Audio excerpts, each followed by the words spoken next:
Situation 12. Back in the boss's office. Seeming quite upset. I hope you two know what you have done.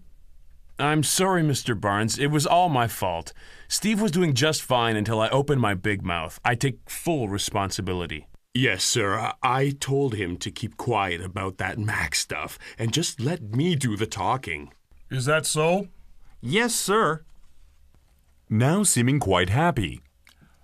Well, that's interesting since Mr. Wang has just signed a contract to order 50,000 units. Good job, Goddard. He said he was impressed both by your technical knowledge and your honesty. As for you, Dawson, we'll talk tomorrow. Right now, I'm too happy to think about anything negative. But, Mr. Barnes, sir... That'll be all. Come on, Steve. You can only make it worse by talking now. Goodbye, Mr. Barnes, and thank you. No, thank you, Goddard. You did a fine job today. This company needs more men like you. We may be talking about a promotion soon. Now get out of here. Yes, sir. Goodbye. Situation 13. In the parking lot.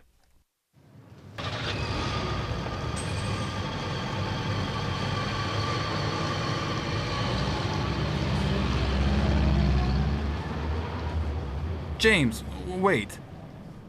I really want to say I'm sorry for my behavior before. Don't mention it. No, really.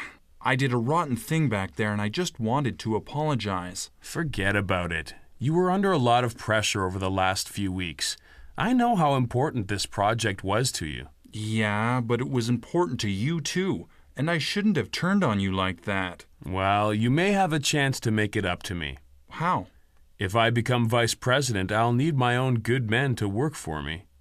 Would you do that for me? Of course I would. I've seen you work, and you are very talented. Even today, you were much better prepared than I was. I just got lucky. It wasn't all luck. You have so much more technical knowledge than I do, and you're not afraid to tell the truth. Exactly. And that's why, like today, we make a good team. I'd hate to lose you, and I know the company would too. I'm not so sure about that after hearing Mr. Barnes today. That's nonsense. He's just trying to scare you. And besides, if he's so happy with my performance, he'll have to listen when I tell him you're one of the best men at his company. I hope you're right. You know I'm right. Would you like something to drink? Not only would I like it, I need it. Situation 14. In a bar.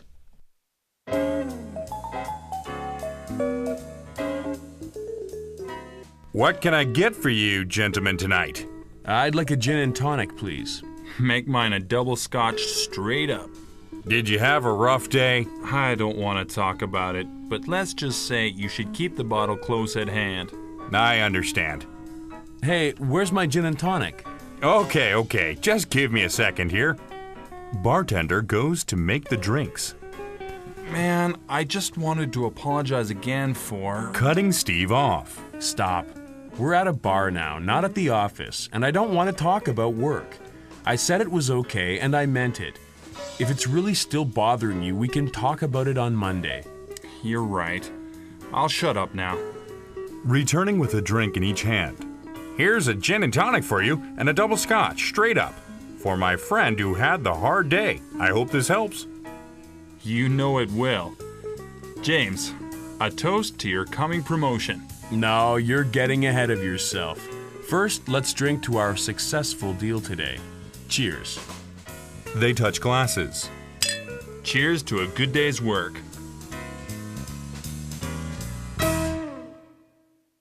Situation 15. Back at home. Wow, you're home early. It's only 8:45. Yeah, it was a strange day at the office. Why? Did your presentation go poorly? No, nothing like that. In fact, it went really well. It's just that I had some trouble with a colleague. Who? Do you remember Steve Dawson? Let me think. Didn't I meet him at the Christmas party? Yes, that's him.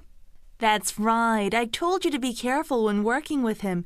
He seems so aggressive. What did he do? Oh, nothing really.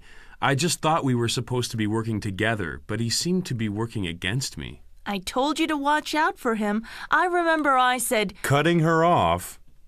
Yes, you told me, but I don't want to talk about it now. Tomorrow is Saturday and I just want to rest.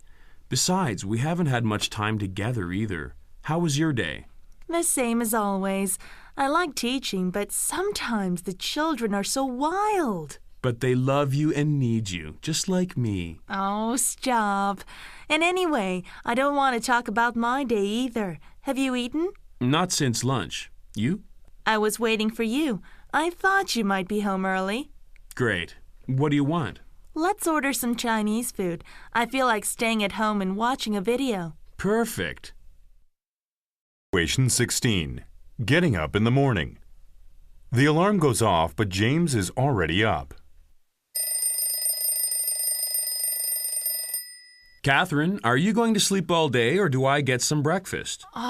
What are you doing up so early? You never get up before me. I'm so excited about the deal with Wang yesterday that I am actually looking forward to going to work. James, honey, it is so nice to see you happy about your job. I know how long you've been waiting for some recognition from your boss. And look, now your honesty and hard work are paying off. Well, are you just going to lie in bed? Why don't you make some eggs, toast, and coffee while I take a shower? All right, I'm getting up. Situation 17. Breakfast. Are 2 eggs going to be enough? Plenty. I wouldn't mind another cup of coffee, though. You should eat a little more. It looks like you're going to have a big day at the office. You may be right, but I can't really think of food right now. I've got too many other things on my mind. I just don't want you to run out of energy today. Don't worry, I'll stop off on the way to the office at Dunkin' Donuts and pick up a few donuts in case I get hungry between now and lunch. Oh, James, donuts? Why don't you eat a more nutritious breakfast? You are not a college kid anymore. You're right, but the fact is I love donuts. Always have, always will. Well, I should get going. I want to get to the office a little early today. I have to figure out a way to smooth things out between Steve and Mr. Barnes. Okay, honey. Have a good day. What time will you be home? I have a feeling Mr. Barnes is planning to take us out to dinner tonight to celebrate yesterday's deal. Would it do any good for me to ask you not to drink too much at the dinner tonight? Probably not. I didn't think so. But you know I had to ask anyway. Don't worry, honey. If I drink tonight, I'll take a taxi home. Okay. Have a good day. I'll see you tonight. See you tonight. Situation 18. At Dunkin' Donuts. James enters Dunkin' Donuts.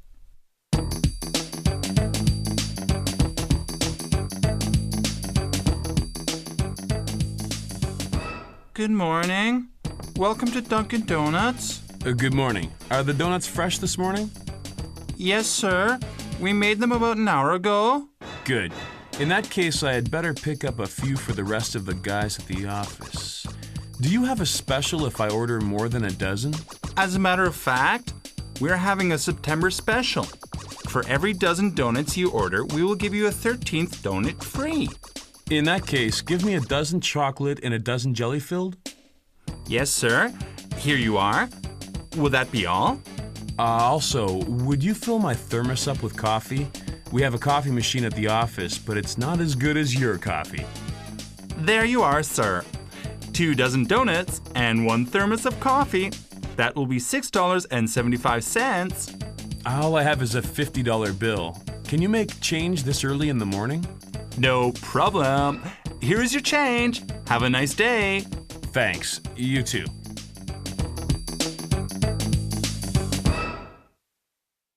Situation 19. At the office. When James arrives at the office, his secretary is already there.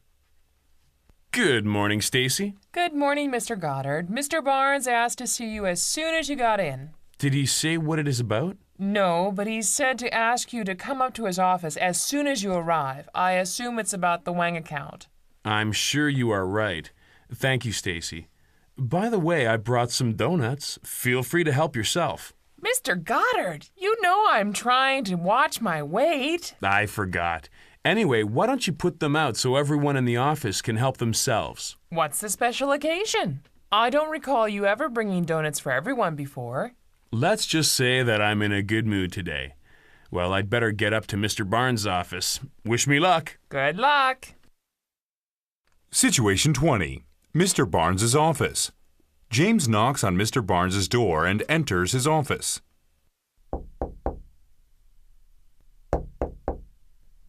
You asked for me, sir? Ah, Goddard. Good. Come right in.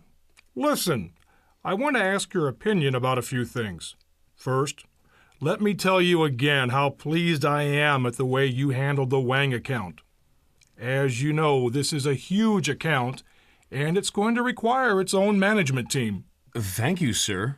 Wang Computers wants us to not only develop a new set of software for the new operating system we are designing for them, but they also want us to develop new marketing strategies for this system. Something similar to what Apple did with their new line of Macintosh computers. That was a brilliant marketing idea to build the processor right into the monitor. And you know how successful they were in developing great advertising for their new products. Yes, sir. Apple was able to regain their share of the market with the combination of a great product and good advertising.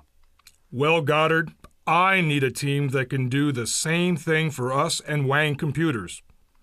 I'm thinking of making you the man in charge of putting this team together and managing it. Do you think you could handle an assignment like that? Do you mean that I could choose my own team? With my approval, of course. Yes, sir. I think with the right people working with me that I can make the most of our partnership with Wang Computers. Good. That's what I wanted to hear. I am promoting you to the executive director in charge of the Wang account. Now, you are going to need a good assistant. Do you have anyone in mind? Yes, sir, I do. Steve Dawson. Dawson? From what I saw at the meeting yesterday, he didn't seem to be a team player. He was looking out for his own interest. Well, yes, it did seem that way, but there are a few things you should know about Steve Dawson, sir.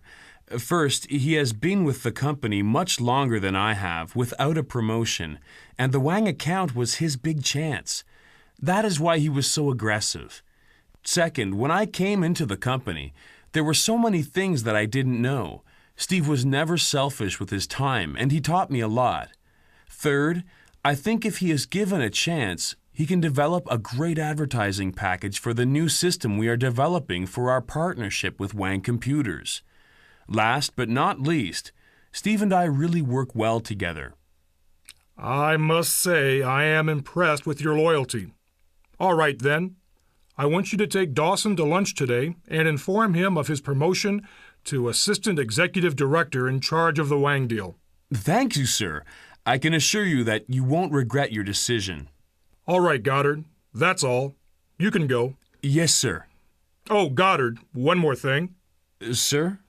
You can put the lunch bill on your new executive expense account. Yes, sir. Situation 21. James's office. Stacy, would you get Steve Dawson on the line for me, please? Right away, Mr. Goddard. Dials Steve's extension. Mr. Dawson, this is Mr. Goddard's office. Please hold for Mr. Goddard. Speaking on the phone. Good morning, Steve. How's it going? James. Yeah, I'm okay. How are you? I'm doing pretty well this morning, but you don't sound so good. Is something wrong? Well, it's just that I've been worrying all night about what happened yesterday. I still feel terrible about the way I acted in the meeting. Listen, I told you last night to forget about it. I know you did, but I can't get over it so easily. I really feel like I let you down yesterday. Look, do you have any plans for lunch today? Nothing special. Why? Then why don't you let me buy you lunch today? Actually, I feel like I should buy you lunch. No, today lunch will be on me. Shall we meet at 12 o'clock then? All right. I'll see you at noon. See you then. Bye. Bye.